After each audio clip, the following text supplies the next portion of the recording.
And we are live, and as true to form, I've been busy chit-chatting, so we're a little bit late, but excuse me for that. But we have a very, very special guest today. And as you know, these interviews are all about me interviewing amazing people that I know. And yes, I wanted to share it with you all. And yes, today is very special because we have one of the 3 lineage holders of the Modern Mystery School sharing his knowledge on administration and how that leads to success and ultimately being a brilliant magician in your life. I think we all need a bit of that, don't we? So first, let me give you a little bit of background. As well as being a lineage holder and Ipsissimus in the Modern Mystery School, our special guest is also a very successful businessman, worked in the corporate world as a successful CEO, and knows how to use magic in the world we live in. He's also a world-class accomplished martial arts instructor of many styles. He's been helping, teaching, coaching, and motivating people for many decades. And I know he doesn't like me doing these big intros, so I better stop. Welcome, Ipsissimus Dave Lanyon. Hey everyone! Oh my God, yeah, you're embarrassing me. Hold on, I gotta cool down, huh? I know. I'm sorry, but some people on here are going to understand what all that means from a mystery school perspective, and then other people are not going to. So I had to do the whole thing, and there's lots more, by the way, and I missed quite a lot of it off. So, there's so much that you've accomplished in your life, and hopefully we're going to get, lots of amazing insights into, just how successful we can be in our lives as well. So let me just jump straight into questions, if that's okay. Yes, ma'am. Okay, now we've had lots of questions, as you can imagine, but I filtered out some of the questions that I feel most of us wanted to know. And we're here to talk about administration, and we're here to talk about how that, creates success in our life. So I'd like to ask, why is it important that we have an administration and structure in our spiritual business? Because if we've got angels and guides, can't they just take care of it? Can't we just, just ask them or think about it or do a cosmic ordering? Because that's what I hear a lot in the spiritual communities. Could you share a bit about that? Oh, I wish. It's just like, Mikhail, can you handle bouncing my checkbook for me and make those mortgage payments over there, would you? Thanks. Appreciate that. Yeah, I have, first of all, the word spiritual is it's double-edged for me, because I find that it denotes a kind of person in our society. And for me, spiritual is someone who is investigating, and how far they've gone is dependent on the person, investigating what it is that's beyond the physical. And so I look at spiritual as people, they could be studying a religion, a way of being, a path. I mean, whatever it is, we use a path. People all have their own different ways. But to me, there isn't a person on earth who isn't spiritual to some degree. We're all trying to figure out why, wherefore, how, what's it all mean. Some of us are fatalists and we just sort of give it all up. It's all means nothing. It's all, it's all just, it's just going to happen. Some of us believe we have the ability to influence those events. And here's the thing. As you mentioned, I've run a bunch of businesses in my life. So when I came to really starting to explore more deeply spirituality, I brought a very, if you want to say, a pragmatic way of looking at it. I did not like concepts that meant nothing, that could not be ground into something, into your life. They couldn't be grounded into it. You couldn't use them. If I did not see results, or what we call fruits in hermetics, it meant nothing to me. Now I'm going to talk a little bit metaphysically. When you take administration and you say, well, how does that tie into administration? Administration is about grounding that energy.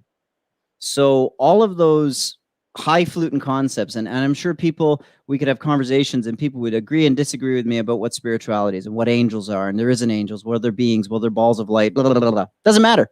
It doesn't, yes, that's great. If it serves you, please do it.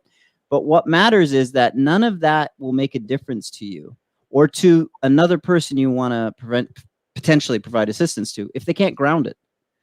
So administration is about conducting that light into a place where it would not be normally and allowing it to have a consistent flow to that place so that potential can come from it. In other words, we built pipes to use for plumbing and move water around, because just letting water sit in the ocean or in the lake or wherever, it's not good enough. We wouldn't have a world that we live in if we all had to go down to the water by the river and collect it and bring it in every day. No, we decided that it was better that to have a consistent fluid supply that you could rely on, where when you open your tap, the water comes out. This is hot, this is cold. We as society said that's a smarter way of living. And it allows us to then do better things than fight for our water and finding water every day. So administration is really about conducting that flow.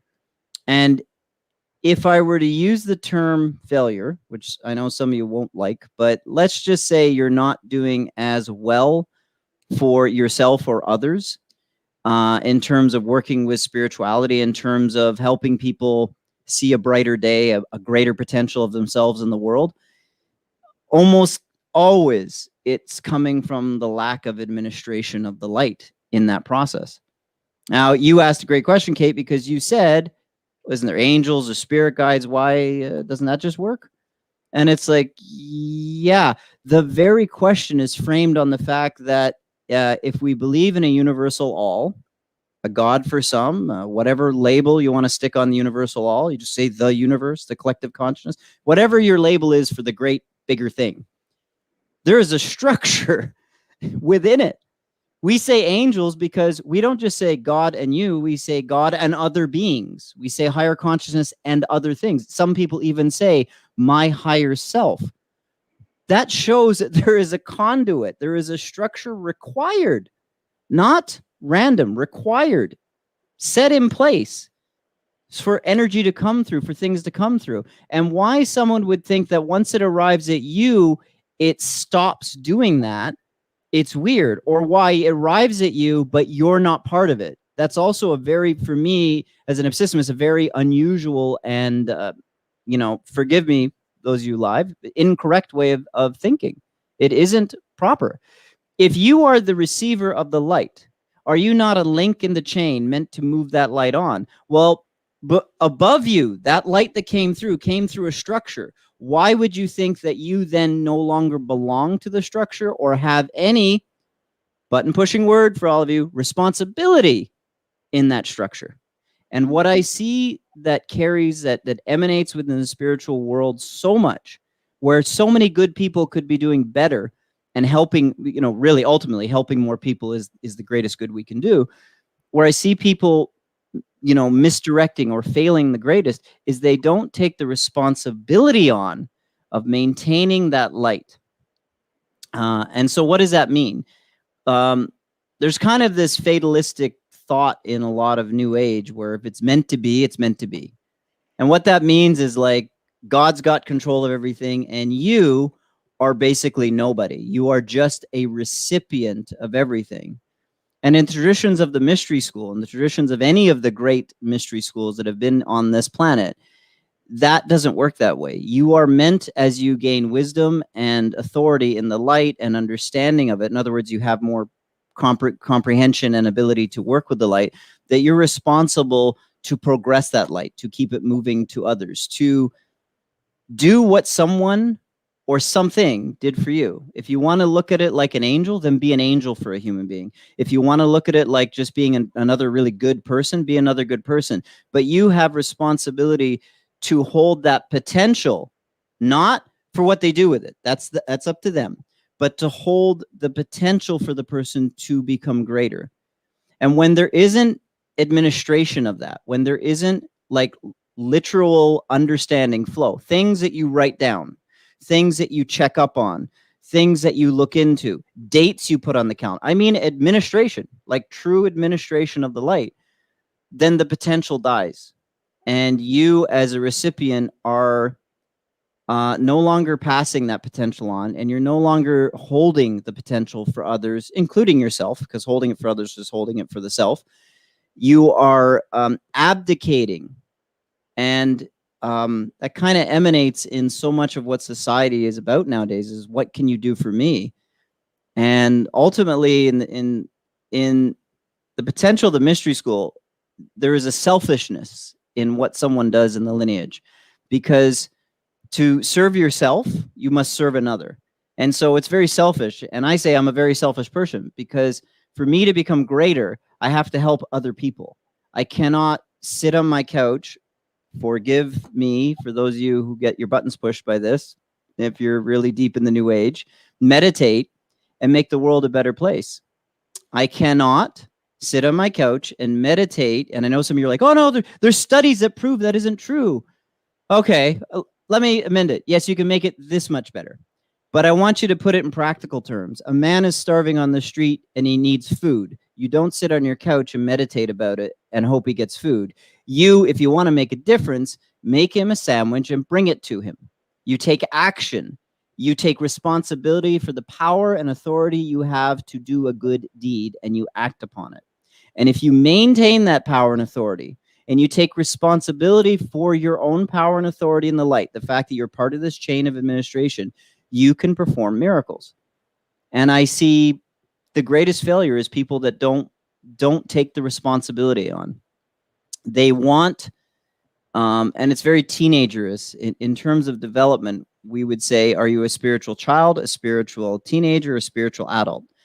A spiritual teenager wants all the benefit, but none of the responsibility. Sound familiar, those of you who have teenagers? A spiritual child doesn't know any of these things. They just live within the field. So they're innocent. But a spiritual adult says, I have received good.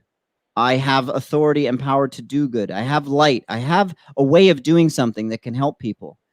And therefore, because I have been the recipient of such a fruit, whether I had to work super hard to have it or whether it was handed to me, whatever way you look at how you got that fruit of light, it is then within the chain of the all, within the chain of the hierarchy of light, within the chain of how any light flows, whatever your system is in your head, it is your responsibility to carry that light and hold it for another until they receive and move it along themselves. And you continue to hand out the benefits of the light. And that's what administration is. And whenever, to help understand, whenever you move away from the responsibility of holding the potential, not the result's up to the person, the potential, you're failing in administration. Does that kind of answer it? Or It really does. And I really love that. And I think in this world, it's like you say, there is that lack of understanding of responsibility and what that actually means. Because, I talk to a lot of indigos, and I often hear them, saying they just want to be free, and they don't want to do any, they don't want to listen to authority. They don't want to be restricted by all of these rules and systems, and they feel choked by it. But so they feel like they're inhibited by, a structure. But you're saying that actually a structure is the way that we grow, and then we allow others grow. So how come, for the indigos out there, how can we help them, understand this a little bit more? Okay. Oh boy. So first, indigos, I love you. Although what I'm going to say might sound like I don't love you. I actually do love you. Indigos are awesome, but indigos have made a very, because they're human, we're all human, they made a huge mistake. And their original purpose of coming down here was to create unity in the earth. But if you take a look around, mission not so good right now. Right now, it's the exact opposite, because they were meant to unify through tribes. And what they did, instead of unifying through tribes, when they got in a field where there was a potential for negativity, they created tribalism. And that means my tribe, not your tribe, and your tribe is my enemy. Now, can they turn it around? Yes, it's possible that'll get turned around. But right now, it's not looking so good for the planet. There's just too much segregation and division, and division over hatred. My tribe's better than yours. My tribe's right. Your tribe's wrong, kind of thing. So indigos came in with high potential. But that potential right now is being realized in the dark and not in the light, unfortunately. It's being realized in the negative and not the positive. That being said, a lot of indigos do feel exactly how you say. They feel they don't want to be restricted. They want freedom, and honestly, that's great. That benefits all humanity. We have been too indoctrinated. There's only one way to do things and things like that. And yeah, we need to start to think that there might be other potentials. Here's the problem. There's no farmer on earth that'll tell you they're going to grow the best crops in the world to feed people by random chaos, by not having a structure.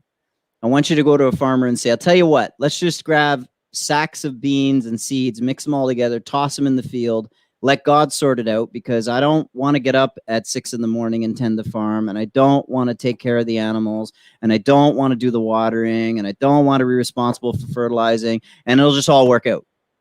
And wow, Kate, I'm being good right now. I'm trying to be good. And every one of you RM initiates who are listening to me, you're thinking he's right on the edge, and he is, and he's trying to be good. He's trying not to just open up and say, don't be an idiot. But don't be an idiot. Sorry, it's the package it comes in. That's foolish thinking. That's avoidance, again, of responsibility, and it's very big, because it's an avoidance of something that is absolutely essential to anything you want to do in this earth, and that is judge ye by your fruits. What does that mean? Judge a person by the good or the bad of what they've done. You will see by their fruits. If they are generating light, you will see people being helped. Doesn't mean everyone will be helped all the time, but you'll see a consistency starting to bubble up of people being helped. If someone says they're super good and you look at the fruits and all you see is lots of bad things and lots of poison and lots of negativity, then you know the fruits aren't good. Mm-hmm. So as an indigo, you gotta step up and have responsibility for your fruits. It's the essential difference of one of the big sort of social norms that has to be looked at, and that is entitlement versus responsibility. So I'm going to diverse a little bit to push people's buttons, Kate, and I know you're just going to love because you're going to throw bricks at me, but it is my job. It is my job. One of the biggest problems we have that's related to this, that goes to some of the indigo stuff and also to some of the elders, those prior to indigo who are like myself, who didn't treat the world so well, and those other people in it, is identity politics. And you see a lot of that today. You see a lot of separation of groups. And the biggest problem with identity politics is that you can't do much about it. You can try to socially engineer it. I understand that, kind of like socially push something. But you can't really do anything in the light on a grounded level, because responsibility lies with an individual, not a group. So you have power as an individual first, and that power is directly linked to the amount of responsibility one is willing to take on. In other words, nobody is going to care what we should do for homeless people if you aren't doing anything for homeless people. And in terms of the mystery school, we call that an opinion. So you have a bunch of thoughts, feelings, and concepts, and maybe ideas, but you take no action to put any energy into it. You just sit around, maybe kibitz with your friends, you post stuff on Twitter, but nothing changes because you're actually not doing anything. It's kind of this concept of social activism. Yeah. But that doesn't do anything. If you're upset, like, for example, my wife and I and the people at the admin office, we support a very large battered women's shelter and underprivileged youth charity here in the Toronto area in Canada. And that's always bothered me. My mom is an original, 60s, bra burning, the original feminist, not the current one, the original style of feminists, where and she taught us, 3 boys and a daughter. Gentlemen, you will be gentlemen. You will hold the door, because that is respectful for a woman. That isn't demeaning to a woman. You'll hold the door. You'll help her when she wants something, and you'll be a gentleman. And that a woman is to be a gentle woman, and to show kindness and support. And both sides are meant to come together and be that way. And in this, we take responsibility for who we are in this world. And that responsibility gives us power. So I want to help youth, particularly these underprivileged kids. So we started doing charity work, so my voice can be heard, because I'm somebody to that work. And that's true of anything, guys. You listen to Elon Musk because he knows about electric cars and space stuff. So he has a voice because he took on responsibility. Yes, the responsibility led to money and all that stuff, and that may or may not happen. It depends on what you're looking at. But it's responsibility over something. It's stepping in and saying, the buck stops here. I will take the response. I will be in charge of cleaning the room. I will be in charge of making dinner tonight. I will be in charge of whatever, running the business, taking the finances, making sure, whatever it is. That gives you power.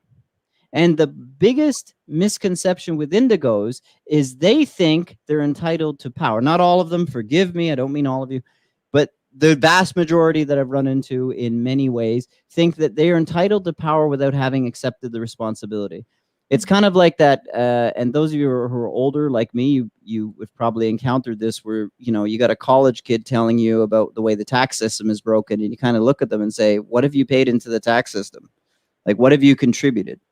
And on that note, just so I can push some more buttons, Kate, so you can really, you're going to have to find more love in your heart somehow, you and Robin.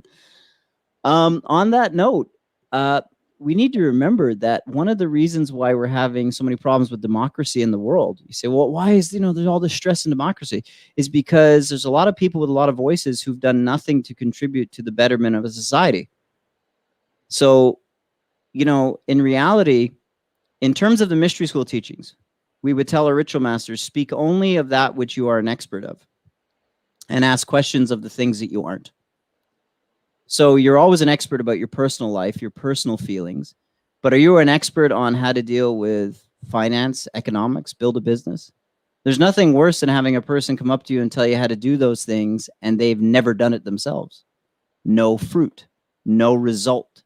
You have to stand behind your result. So for Indigos, I'll leave you one other thing about structure. The place you come from was highly structured, and you liked it. And I'll tell you why. Because with proper structure, with proper administration of something, it provides you, it makes everything happen in an expedient, quick way that you have to deal with something, and it gives you back your time to use in the way you want. So Indigos want to have more free time. Here's the thing, guys, for all of you. If you want more free time, then you've got to build a better structure. When you go, if I stand in line, I fill this piece of paper up, I go there, it gets stamped, I'm done. And that's the process. That is much better than showing up and people go, and then you got to figure out how it all works. And I don't know. I think we're not sure. You go over there, go upstairs, come down.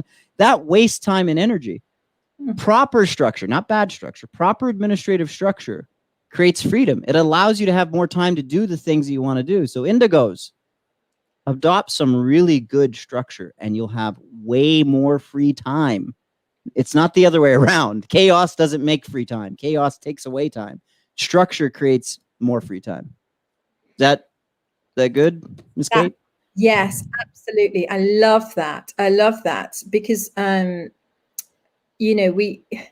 we can really get confused, can't we, with, what freedom really is and how that comes along. So that was very clear. And I love that. And that's another wonderful thing about administration that I've learned from you is clarity. It always brings clarity, so you're always clear on what it is that you want. I have one question. I know we're going to be running out of time soon, but we had this question and it's interesting when we look back in our history, maybe the history that we have been told in schools and such like, that magicians or high initiates were all poor. They were walking around in robes, begging for food, or, you know, or whatever it is. But we know, you know, obviously Solomon was a king, Buddha was a prince. So why do we have this this misconception about in the spiritual community that, you know, if we have money, then we're not spiritual, or we shouldn't charge money, or money is, it doesn't match well with, you know, magic and such like. Could you try and clear that up for us? Yes. First of all, money is important and essential, and I personally love money. And one of the things I teach about wealth is get to be friends with money. Don't have any negative connotation towards it. Money allows us to influence the world. So, and we all know this, because if you look at acts of evil, it's the rich people that had the power and had the intent to do wrong that made it happen because they were rich. We often equate money and power are often very much one and the same thing on this planet. And the problem is that it's not, the problem has never been money. And any real magician, any real high magician, including Solomon and many others, already knew this. You know, yeah, why not, Kate? Let's just keep on rolling. Let's just see how many people I can push buttons for. Jesus Christ wasn't poor, guys. That's a lie that you've been told. And I know that's going to push a lot of your buttons, and some of you might be very religious towards Jesus. And one day, if you ever want to know more about it, we can always talk about it. But Jesus actually was wealthy, was very wealthy. And he was wealthy because people basically supported him in what he was doing, of course. But that wouldn't look too good. So they sort of rewrote him as a poor guy. But any high magician, man, woman's, whatever label you want to stick on, of course, you're able to control the elements and work with the elements, which means one of the aspects of high magic is wealth. It comes naturally to the magician to be wealthy. Why? Because the magician wants to influence the world for the positive. And therefore, I can do a lot more acts of direct physical good, helping battered women, helping abused children, because I have cash. Now, I could be like a new ager and sit my ass, forgive me, on the couch all day, if that's what it is, or meditate or breathe through my chakras till the end of freaking kingdom come. But that won't actually solve homelessness, starvation, or any other number of problems.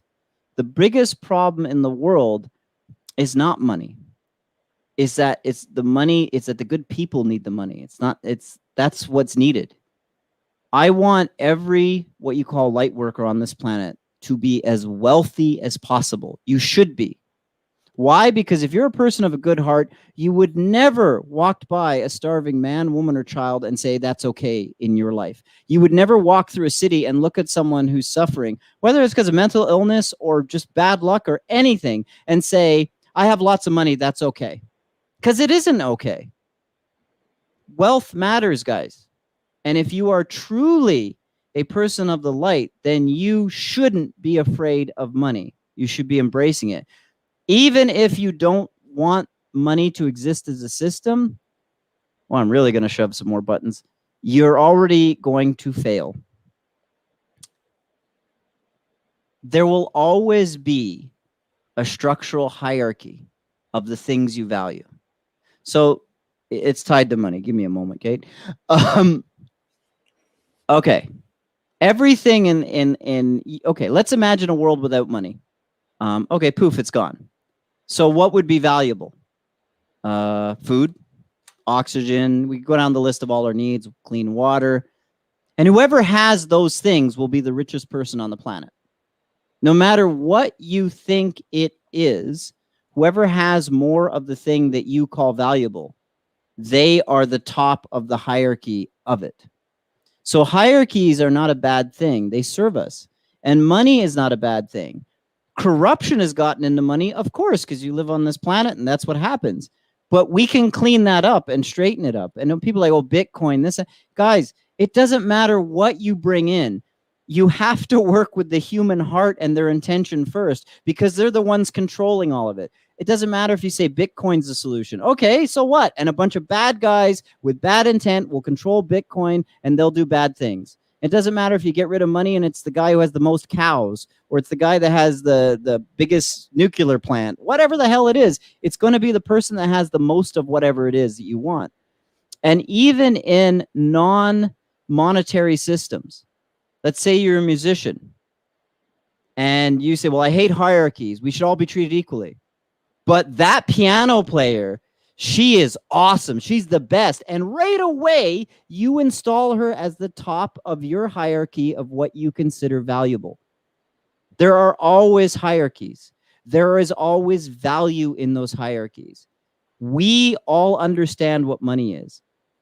But the point of it is not to be afraid of it, but to embrace it and bring it in. Now, for me to explain more detail, you'd have to do like a wealth building class, because it's not just meditate, and it's not just do good acts. I will tell you this one thing that might help you, and it's very counterintuitive.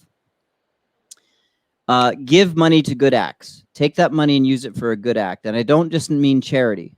A good act can be for yourself too. You know, if you really want that thing and it's going to make you feel good in your heart, do it. But try to use your money with purpose, a purpose that serves growth. That's usually the first step.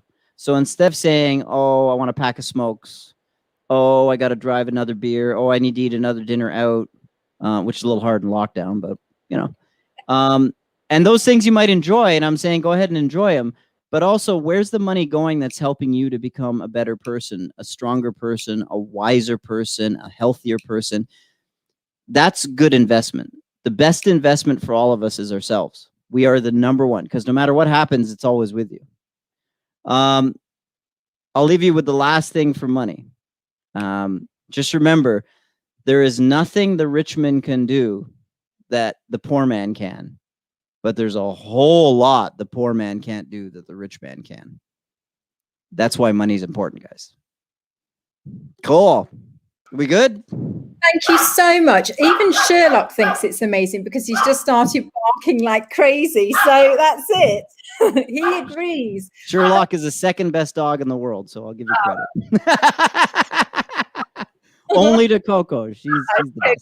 Oh, thank you so much for today. It's been absolutely amazing. Thank you, thank you, thank you. And hopefully maybe one day soon we might be able to get you back on again, because I know this is a very, very rare occurrence. So thanks so much. Yes, no problem. My pleasure. I hope it I hope you all found some good in it. And for those of you who, if I bugged you a little bit, I'm going to say good. There's nothing wrong with being forced to reconsider and contemplate preconceived notions. So keep your mind open and always be willing to listen to anyone that might offer you, they don't have to be right, but they might offer you a different perspective. And there's nothing wrong with listening to that and keeping your mind available for other potentials. Cool? Amazing. Thank you so much. Goodbye, Bye, everyone. Take care.